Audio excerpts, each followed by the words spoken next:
Si vous suivez fidèlement ce podcast, vous savez que je crée deux types d'épisodes. Il y a les interviews, où je tente de décomposer le parcours, les stratégies et la mentalité d'un invité particulièrement intéressant. Et puis, il y a les épisodes que je fais en solo, comme celui-ci, où je parle bien souvent de mon sujet préféré, c'est-à-dire la psychologie humaine. Et maintenant que j'y pense, même la plupart des interviews que je fais sont largement concentrées sur la psychologie de l'invité, sur la psychologie de son marché, sur son parcours, sur les décisions qu'il a prises à tel ou tel moment. Et le but, c'est pas vraiment de savoir ce qu'il a fait, c'est plutôt de lui donner une occasion de raconter pourquoi il a fait certains choix plutôt qu'un autre. Mais bref, comme vous pouvez l'entendre, aujourd'hui, je suis tout seul et cet épisode marque le début d'une nouvelle série sur Marketing Mania et ça sera sur le sujet des modèles mentaux. Vous pourrez retrouver toute cette série, tous les épisodes de la série sur les modèles mentaux à l'adresse marketingmania.fr/modèle avec un S. Le but de ce premier épisode, c'est de vous expliquer d'abord ce qu'est un modèle mental et c'est de vous expliquer également pourquoi est-ce que c'est important, pourquoi est-ce que j'ai choisi de consacrer toute une série à ce concept qui pour moi est central. Donc un modèle mental, c'est une grande idée. Et j'ai marqué sur mes notes « grande idée » en majuscule. C'est une grande idée fondamentale. Et pourquoi c'est une grande idée ? C'est une grande idée parce qu'il peut s'appliquer à travers différents domaines de votre vie. Si vous avez une tactique de marketing qui est efficace, c'est bien. Mais si vous avez une idée qui s'applique à la fois en marketing, en persuasion, en politique, dans les relations amoureuses, dans la stratégie, c'est ça un modèle mental. Et si vous avez suivi mes deux séries précédentes qui sont Influence et Manipulation, et puis après on avait fait ensemble une série sur les biais cognitifs, eh bien vous avez déjà acquis un certain nombre de modèles mentaux, puisque que ce soit les 6 principes de Cialdini dont on a parlé dans Influence et Manipulation, ou que ce soit les biais cognitifs, tout ça, ce sont des modèles mentaux. Ce sont des grandes idées qui s'appliquent dans différents domaines. Le marketing, bien sûr, voilà, la stratégie militaire, la politique, les relations amoureuses. Et tout au long de cette série, je vais faire particulièrement attention à vous donner des exemples qui viennent de différents domaines. Je sais que c'est un podcast sur le marketing. Le podcast s'appelle Marketing Mania et mon objectif est encore et toujours de vous apprendre comment vendre plus efficacement. Mais je pense que parfois, pour être performant dans un domaine, il faut pouvoir voir ce qui se trouve autour. Et en particulier, pour réussir en marketing, le but, ce n'est pas seulement de connaître toutes les tactiques, de connaître la pub Facebook, de connaître les vidéos YouTube. Le but, c'est aussi d'avoir votre psychologie et de travailler sur votre développement mental interne. Et si vous me dites « Ouais, Stan, c'est bien gentil tout ça. Moi, je suis pas là pour faire du développement personnel. Je m'en fous de devenir une meilleure personne. Je veux juste faire plus de ventes. » Voilà. Si c'est votre objection face au début de ce podcast, eh bien, ça tombe bien. Puisque justement, le premier modèle mental dont je voulais vous parler, c'est le modèle mental sur l'influence de la psychologie dans votre activité professionnelle. Et le fait qu'il est impossible de séparer l'être humain des actions qu'il va prendre et de la réussite qu'il peut accomplir. Et le meilleur exemple que j'ai vu de ce concept-là, de ce modèle mental-là, il vient d'un livre qui date de 1974.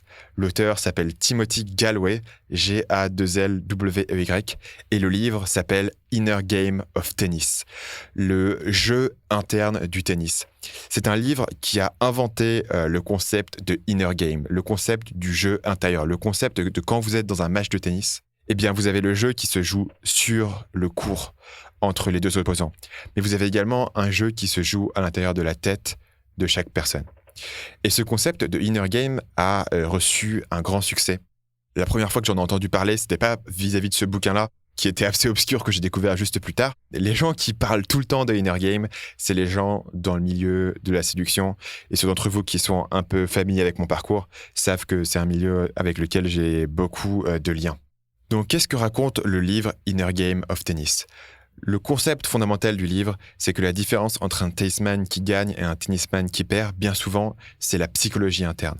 C'est pas ce que vous faites avec la raquette, mais c'est comment est-ce que vous allez contrôler votre dialogue interne, en particulier entre les matchs.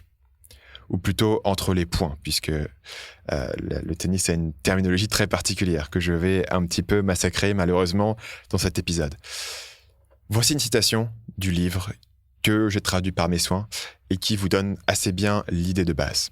Je cite : « Tester cette théorie est très facile si vous n'avez pas peur de faire un petit peu de manipulation. La prochaine fois que votre adversaire est en grande forme, demandez-lui simplement pendant que vous changez de cours : « Dis Georges, qu'est-ce que tu fais de différent aujourd'hui pour que ton coup droit soit aussi efficace ?»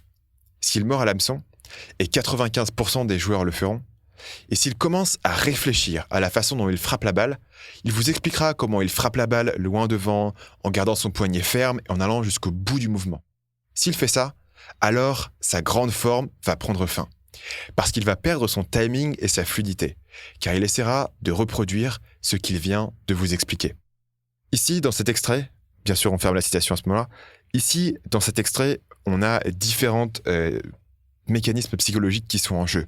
On a bien sûr le biais important de rationalisation, c'est-à-dire que si vous demandez à quelqu'un comment il fait quelque chose, il essaiera de rationaliser, d'imaginer une raison. On a bien sûr le biais de supériorité illusoire quand vous jouez sur le fait que quelqu'un a une particulièrement bonne journée. Il se dit jamais que c'est de la chance, il se dit jamais que c'est une bonne journée, il se dit justement que c'est lui qui a trouvé la solution pour améliorer son coup droit.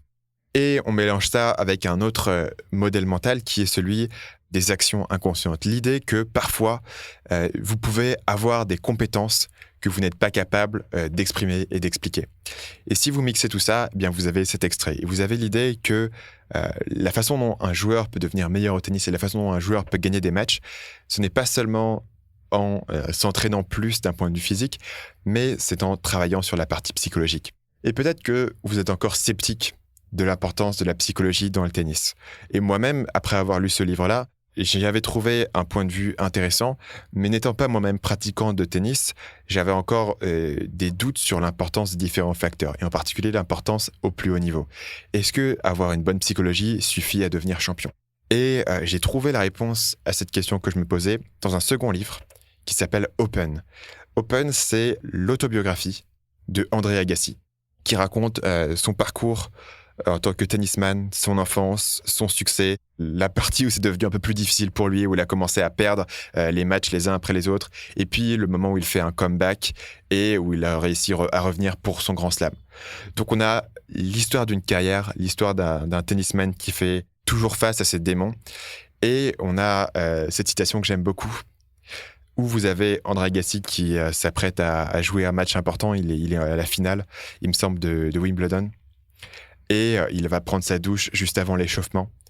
Et il a cette citation, je cite, « J'ai gagné 869 matchs dans ma carrière. Et beaucoup ont été gagnés pendant la douche de l'après-midi. » Et c'est quelque chose qui est très marquant parce qu'on parle ici d'un gars qui est un champion, d'un gars qui est au top de son domaine. Et pour ce mec-là, ce qui fait la différence dans un match, au jour le jour, c'est la psychologie. Et je précise encore une fois que je n'ai aucun intérêt pour le tennis. Et la raison pour laquelle je vous cite plusieurs exemples liés au tennis, c'est justement pour mettre en place ce concept de l'importance de la mentalité, même dans un domaine où on n'y pense pas. Et si vous pouvez accepter que pour gagner Roland-Garros, il faut avoir la psychologie, alors je pense que vous accepterez assez facilement que pour réussir en tant qu'entrepreneur, pour réussir en tant que marketeur, il faut avoir votre psychologie au point. Le lien avec le marketing, bien sûr, il est évident.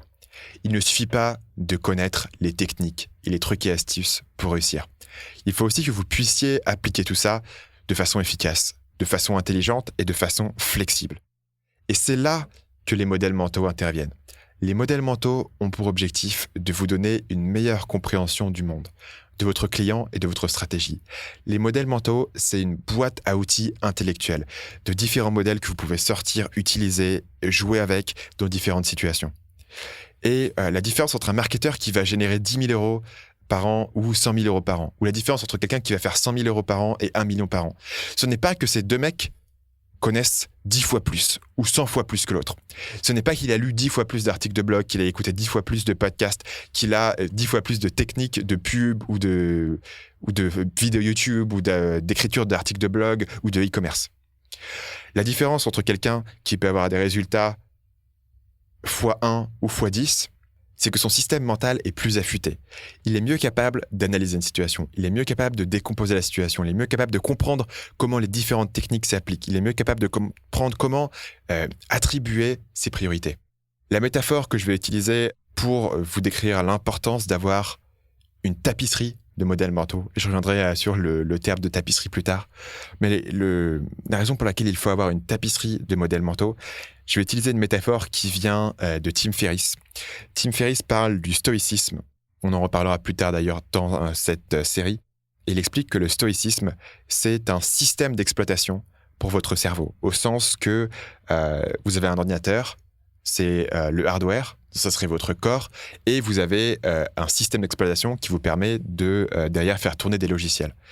Et si on reprend cette idée du système d'exploitation, eh bien, votre ensemble de modèles mentaux que vous avez sont un système d'exploitation pour votre vision du business et du marketing.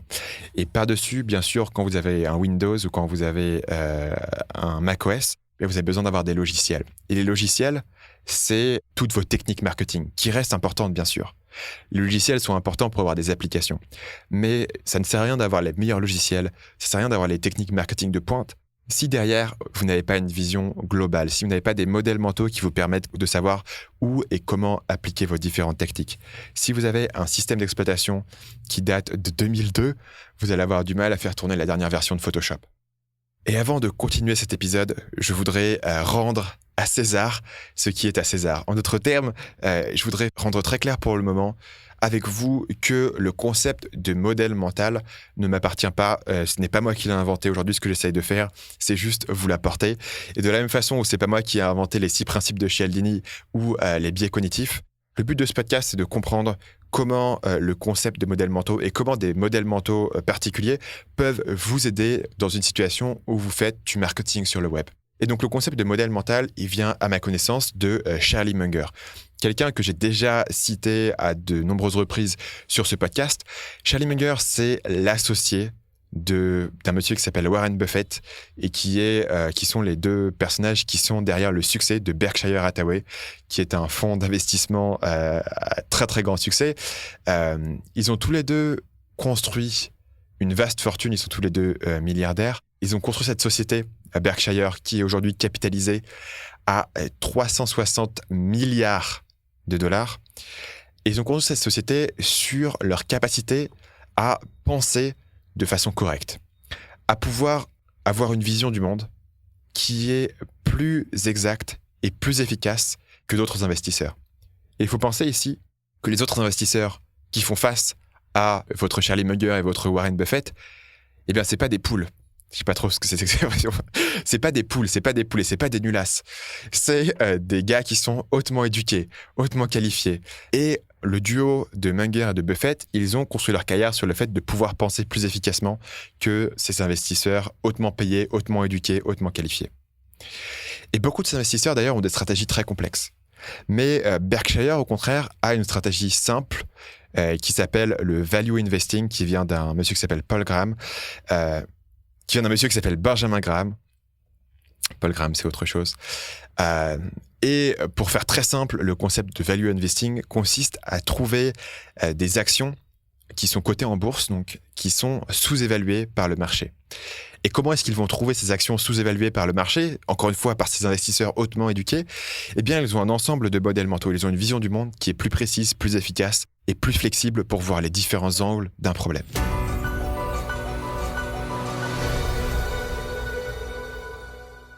Alors maintenant que vous avez compris ce qu'est un modèle mental et pourquoi est-ce qu'il est important, tout ça peut encore sembler un petit peu abstrait. On y arrive doucement, on s'introduit au fur et à mesure dans notre sujet. Et ce que je voudrais voir avec vous maintenant, c'est comprendre comment utiliser les modèles mentaux au quotidien. Concrètement, dans votre pratique, tous les jours, vous êtes entrepreneur, vous êtes marketeur, vous êtes consultant, vous êtes freelance. Comment est-ce que vous utilisez ces modèles mentaux pour être efficace ? Et la première chose, le premier élément, c'est être un mauvais élève.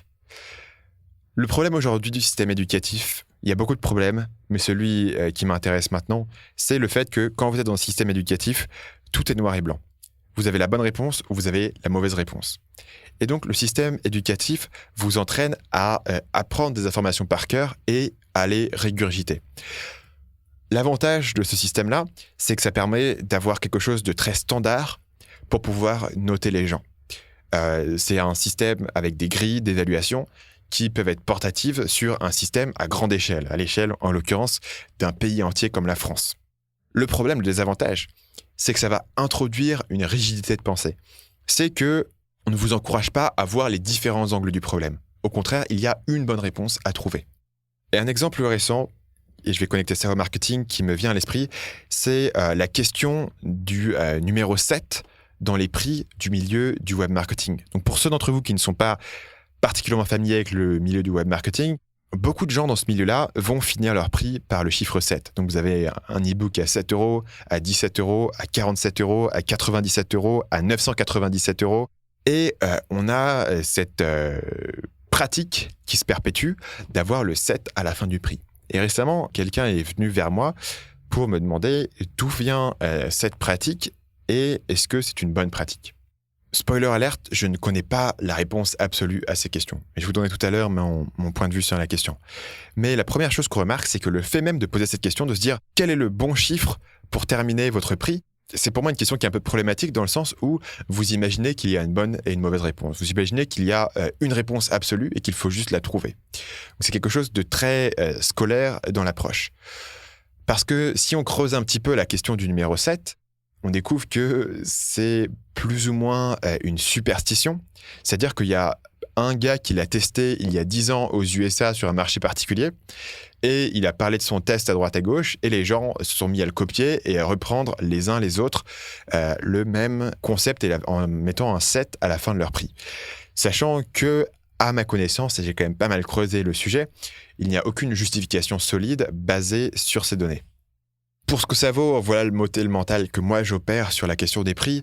Donc je vous l'ai dit, pour moi, mettre un 7 à la fin des prix, c'est une superstition. En revanche, mettre un 9 à la fin des prix crée la perception que le prix est plus bas qu'il ne l'est en réalité. Et il y a pas mal d'études là-dessus qui sont assez robustes, assez persuasives, où on indique que un prix que les gens sont plus enclins, par exemple, à acheter à un prix de 19 euros qu'à un prix de 18 euros.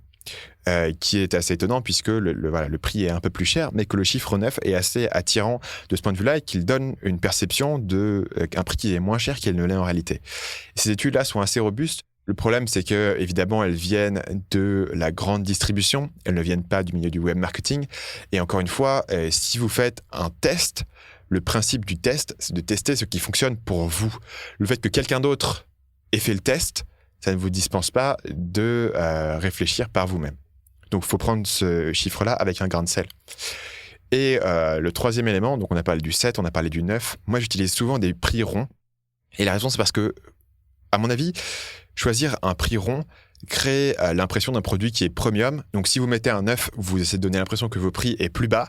Si vous mettez un 0 à la fin de votre prix, donc moi, je mets souvent des prix, par exemple, à tout rond, à 400 euros, à 1000 euros, à 2000 euros, ça communique clairement que mon but, ce n'est pas de vous proposer un prix bas. Mon but, c'est de vous dire, je vends un produit ou service qui est unique, vous ne le trouverez pas ailleurs, la valeur est premium et le prix est non négociable. Si vous voulez travailler avec moi, voilà le prix, voilà le deal. Donc ça, c'est mon modèle mental sur la question des prix. Est-ce que ce modèle mental est parfait ?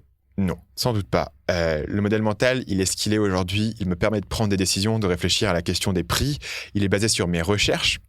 Il faut savoir que il n'y a pas de réponse absolue là-dessus, que la seule façon d'avoir la réponse absolue dans un cas précis, c'est de faire le test. Et que bien sûr, faire un test sur est-ce que votre prix doit se finir en 7 ou en 9, vous avez intérêt à avoir un gros volume de vente si vous voulez avoir un résultat. Parce que un modèle mental dans lequel je ne vais pas rentrer, c'est la question des statistiques et de la signification statistique. On va admettre que je ne sais pas parler français. La question des statistiques et la question du fait que si vous avez fait un test à la noix sur 50 ou 100 visiteurs ou 300 visiteurs, c'est pas assez pour avoir une vraie réponse. Passons au deuxième élément, comment utiliser un modèle mental au quotidien. Ça va être court. C'est le concept de l'homme au marteau. L'homme au marteau, c'est ça, je cite, « Pour l'homme qui n'a qu'un marteau, tout problème ressemble à un clou ». Et ça, c'est un problème qui est fréquent dans les gens qui ont commencé à découvrir un nouveau domaine et qui vont se focaliser sur les quelques éléments qu'ils vont apprendre et qui vont les réappliquer partout. Et parfois, vous pouvez avoir des gens qui sont hautement spécialisés, mais qui sont tellement spécialisés que tout problème commence à ressembler à un clou. Récemment, j'ai rencontré ce cas-là particulier dans l'exemple d'un monsieur qui s'appelle Simon Sinek. Simon Sinek, il a écrit un bouquin qui est devenu un best-seller. D'abord, il a fait un talk sur le concept du why, du pourquoi. Et après, il a écrit un livre qui s'appelle Start with Why, qui a été un best-seller, qui a connu un très grand succès, que personnellement j'ai lu et que j'aime beaucoup. J'aime beaucoup son bouquin, je trouve que son approche est très intéressante. Et le concept de Start with Why, c'est le suivant, c'est que vous pouvez décrire votre activité de 3 façons. Vous pouvez, numéro 1, avoir le what, donc qu'est-ce que vous faites, le quoi. Vous pouvez avoir numéro 2, le how, comment vous le faites. Et numéro 3, le why, pourquoi vous le faites. Il vous dit que la plupart des gens vont commencer à vous dire le quoi, ensuite le comment, et ils vont oublier le pourquoi. Il vous explique qu'il faut inverser les choses, et il faut toujours commencer par le pourquoi. D'où le titre Start with Why. Encore une fois, mais j'ai beaucoup aimé ce livre. Mais plusieurs années plus tard, Sinek a écrit différents bouquins, et récemment, il a écrit un nouveau bouquin, et donc il a fait, comme tout auteur de livres aux États-Unis, le tour des podcasts pour faire ses interviews. Et donc j'ai écouté son passage chez Gary Vaynerchuk, qui est un autre personnage que je suis avec une certaine assiduité. Et le concept de cette émission, c'est que les auditeurs vont poser des questions. Et donc, on a eu peut-être 5-6 questions qui ont été posées par les auditeurs et auxquelles, à la fois Gary Vaynerchuk et Simon Sinek ont répondu. Et la performance de Simon Sinek a été plutôt bonne, mais c'était une démonstration phénoménale du concept de l'homme au marteau. Puisque à chaque question qu'on lui posait, la réponse était « il faut commencer par le pourquoi ». On lui explique comment mieux marketer mon business, commence par le pourquoi. Comment recruter des employés, commence par le pourquoi. Comment être heureux, commence par le pourquoi. Il vous répond à chaque fois avec le même modèle mental. Et le modèle mental du pourquoi, justement, n'est pas faux, il est bon, il est juste, il est utile. Mais quand vous voyez quelqu'un comme ça, qui commence à se focaliser sur un modèle et qui le copie-calque partout, on peut commencer à se demander si le modèle du pourquoi est vraiment le seul modèle valable et si ce modèle est le plus utile à appliquer dans chaque situation. Et si on a un biais cognitif, dont je n'ai pas parlé dans ma série sur les biais cognitifs, qui est ce qu'on appelle en anglais incentive bias, donc le biais des incitations. Et on a l'exemple de quelqu'un qui a écrit un livre, un best-seller sur la question du pourquoi et qui maintenant a une carrière hautement lucrative de public speaking. Donc, on va le payer pour parler à des conférences, parler à des entreprises sur la question du pourquoi. Et donc, il est devenu un homme qui a un marteau et qui cherche partout à taper son clou et expliquer pourquoi, le pourquoi est la solution à tous vos problèmes. Et l'antidote à cette question de l'homme au marteau, c'est le 3e élément dont je voulais vous parler sur comment appliquer les modèles mentaux. C'est le concept de la fameuse tapisserie de modèles mentaux. Donc la tapisserie de modèles mentaux, elle vient directement de Charlie Munger. Et lui, il appelle ça « latticework of mental models ». Donc le terme de latticework, c'est un treillis. Donc c'est quand vous avez une espèce de palissade de bois qui est fait de petites lamelles de bois qui sont placées en diagonale et de façon perpendiculaire, de façon à faire une espèce de quadrillage avec des petits éléments de bois. Donc chaque petit bout de bois en isolation est assez fragile, assez faible, mais quand ils sont construits comme ça de façon parallèle avec un système de quadrillage, eh bien vous avez ce concept de treillis qui est construit. Personnellement, j'ai beaucoup de mal avec le terme de treillis en français, parce que d'abord, j'ai dû vous l'expliquer de façon très maladroite à l'instant, donc je trouve qu'il n'est pas très clair. Et par ailleurs, à chaque fois, je pense à un treillis militaire. Donc j'ai choisi de le traduire à la place par le concept de tapisserie. Donc on reprend le concept de un fil individuel et fragile, et pas forcément ultra utile, mais si vous avez un grand nombre de fils qui s'interlacent, qui interagissent les uns contre les autres, et vous comprenez comment utiliser les différents concepts les uns avec les autres, eh bien, c'est là où vous avez votre fameuse tapisserie. Et si on combine ce concept de l'homme au marteau avec ce concept de la tapisserie de modèles mentaux, on arrive à quelque chose qui peut être au départ assez compliqué à gérer. C'est-à-dire que le fait qu'à partir du moment où vous allez collectionner une multitude de modèles mentaux, vous allez fréquemment vous trouver dans une situation où vos différents modèles mentaux peuvent vous dire des choses contradictoires. Par exemple, en préparant cette série de modèles mentaux, j'ai eu une question très concrète qui m'est venue. Est-ce que je dois faire ma série sur les modèles mentaux sur le podcast Marketing Mania, donc en audio comme je le fais maintenant, ou est-ce que je devrais le faire en vidéo YouTube ? Et donc, je vais utiliser différents modèles mentaux liés au marketing pour réfléchir à ces différents concepts. Donc, pourquoi le faire sur le podcast ? Eh bien, Le podcast, j'ai l'avantage d'avoir une position assez dominante sur ce domaine, que ce soit avec le podcast Nomade Digital, mais avec Marketing Mania, qui sont très bien placés dans leur domaine. C'est aussi quelque chose que assez peu de gens font dans le domaine du marketing, donc c'est quelque chose de très différenciant. Si vous êtes aujourd'hui quelqu'un qui aime les podcasts et que vous aimez aussi le web marketing, eh bien, vous avez de fortes chances de pouvoir m'écouter. Ce qui n'est pas le cas sur YouTube, où il y a beaucoup d'autres chaînes de vidéos YouTube sur le marketing, sur le business, l'entrepreneuriat, qui sont beaucoup plus grosses que moi. On a aussi le concept, le modèle mental de l'attention. De l'avantage dans le podcasting que je peux vous avoir avec moi pendant 20 minutes, pendant 30 minutes, pendant 40 minutes. Et je peux tenir votre attention et je peux être directement dans vos oreilles.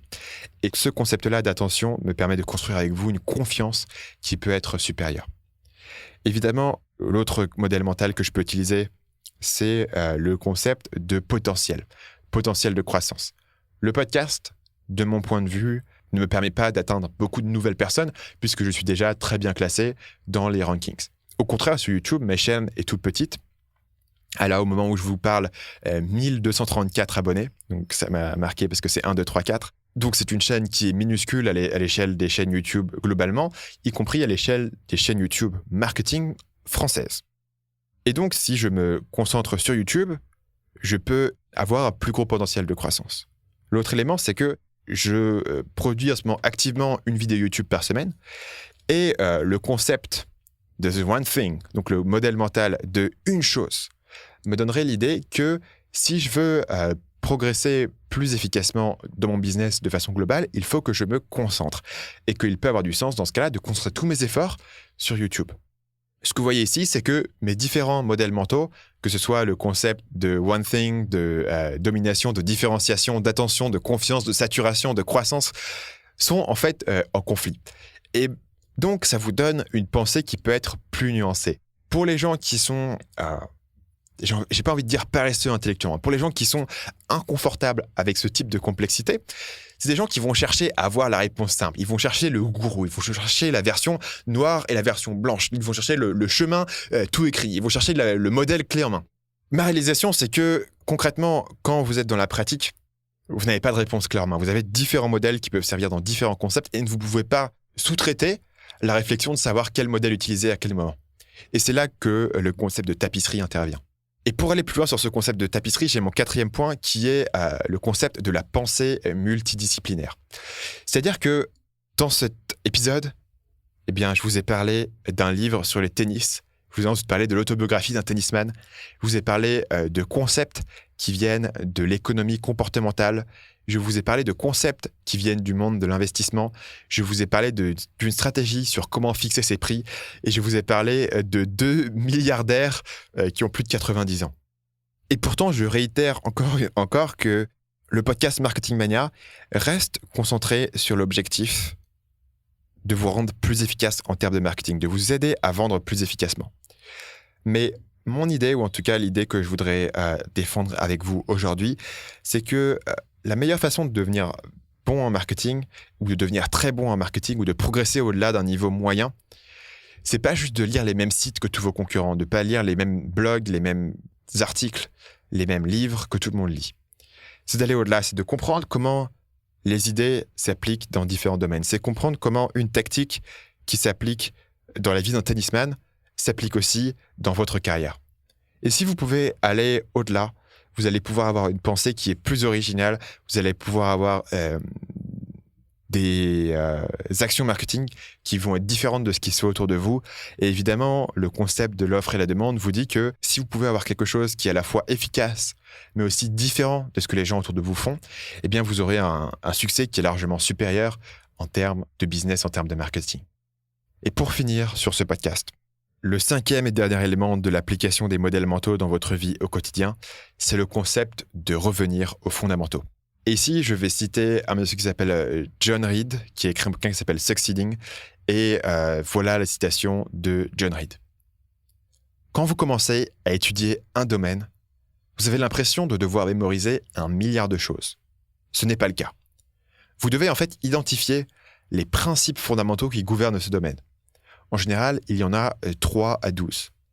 Le milliard de choses que vous pensiez devoir mémoriser sont simplement des combinaisons de ces principes de base. On ferme la citation. Et en effet, en marketing, Que vous écriviez une page de vente, que vous créiez une stratégie sur Twitter, ou que vous soyez en train de négocier un contrat avec votre client, eh bien au final, les mêmes principes s'appliquent. Et bien sûr, les 6 principes de Cialdini ou les biais cognitifs sont des exemples de concepts fondamentaux qui s'appliquent dans tous ces domaines. Et encore plus, récemment, j'étais fortement intéressé en particulier par la stratégie militaire et en particulier par le livre Les 33 stratégies de la guerre de Robert Greene. Et vous voyez ces mêmes concepts qui s'appliquent dans les stratégies de Alexandre le Grand, de Napoléon, que aujourd'hui vous pouvez appliquer dans votre marketing. Et ce concept de principes fondamentaux, c'est quelque chose qui peut facilement être loupé si vous êtes sur une approche relativement superficielle du domaine. Si vous suivez uniquement des sites qui publient des listes à puces du type 5 techniques pour gagner des followers sur Snapchat, eh bien, vous pouvez louper ce concept de principes fondamentaux. Et au final, ce n'est pas que ces articles ou ces conseils ou ces listes à puces sont inutiles. Au contraire, ils sont utiles. Mais si vous vous arrêtez là, eh bien, vous n'allez pas pouvoir penser par vous-même. C'est-à-dire que quand la prochaine plateforme va arriver au-delà de Snapchat, eh bien, vous repartirez de zéro. Vous devriez apprendre à partir de zéro comment faire du marketing sur cette plateforme. Et surtout, vous serez toujours à la traîne. Vous ne pourrez pas innover. Et on voit bien sûr que les gens qui tirent le plus de bénéfices de ces nouvelles plateformes, que ce soit Facebook quand elle est arrivée, AdWords quand elle est arrivée, YouTube quand elle est arrivée, Snapchat quand elle est arrivée, c'est pas les mecs qui ont lu des listes à puces sur comment réussir sur YouTube. C'est les gens qui ont pu eux-mêmes réfléchir à comment faire ci ou faire ça, et comment appliquer différents modèles mentaux. Et pour vous donner un exemple concret, puisque j'ai pris tout à l'heure l'exemple de Snapchat, je vais le récupérer, j'ai suivi avec un grand intérêt un gars qui s'appelle Shubham Sharma, qui est un Français qui vit à New York, et qui a développé un concept sur Snapchat qu'il appelle le slog. Et le slog, c'est de la contraction de vlog et de Snapchat. Et si vous n'êtes pas familier avec le concept du vlog, c'est un vidéo-blog. Donc, on a une contraction d'une contraction d'une contraction. Donc, c'est un peu Inception. Et le vlog est, à mon avis, mieux représenté par un des personnages les plus célèbres du milieu du vlogging, qui est Casey Neistat, qui seulement va faire une vidéo chaque jour où il va raconter sa journée, ses actions et son quotidien. Et donc, Shubham, que vous pouvez suivre sur Snapchat, donc sa handle sur Snapchat, c'est SHUB-S. Je précise que toutes les ressources qui sont mentionnées dans cet épisode seront disponibles sur le site Marketing Mania. Donc, vous tapez marketingmania.fr, modèles mentaux, ou marketingmania.fr/modèle avec un S, et vous retombez sur l'ensemble des ressources. Et donc, vous avez ce gars, Shubham, qui décide de se dire « J'ai envie de faire quelque chose sur Snapchat, c'est une plateforme qui monte. Et donc, je vais prendre quelque chose, un modèle qui fonctionne déjà autre part, et je vais l'adapter, je vais le modifier, je vais comprendre les points que je peux récupérer, les points que je dois innover, les différences que je dois mettre en place. Et ça fonctionne puisque vous avez un modèle mental, vous avez un autre modèle mental, vous combinez les choses et vous arrivez à quelque chose de nouveau. Et si vous pensez de cette façon, vous n'avez pas besoin qu'un article vous dise quoi faire, puisque vous comprenez les principes fondamentaux de comment créer de la valeur pour une audience. Et vous êtes capable de sauter sur n'importe quelle nouvelle plateforme ou sur n'importe quel nouveau business.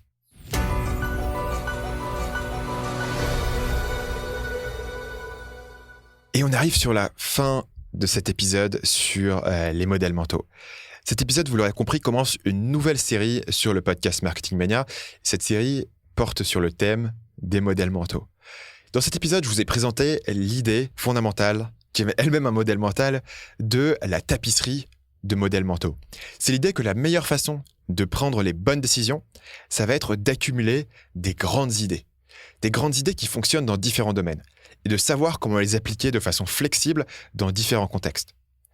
Le plus important, c'est que cette série de podcasts ne va pas simplifier le monde dans lequel vous vivez. Et au contraire, mon but sera de nuancer votre vision du monde et d'augmenter la complexité, l'incertitude et l'ambiguïté.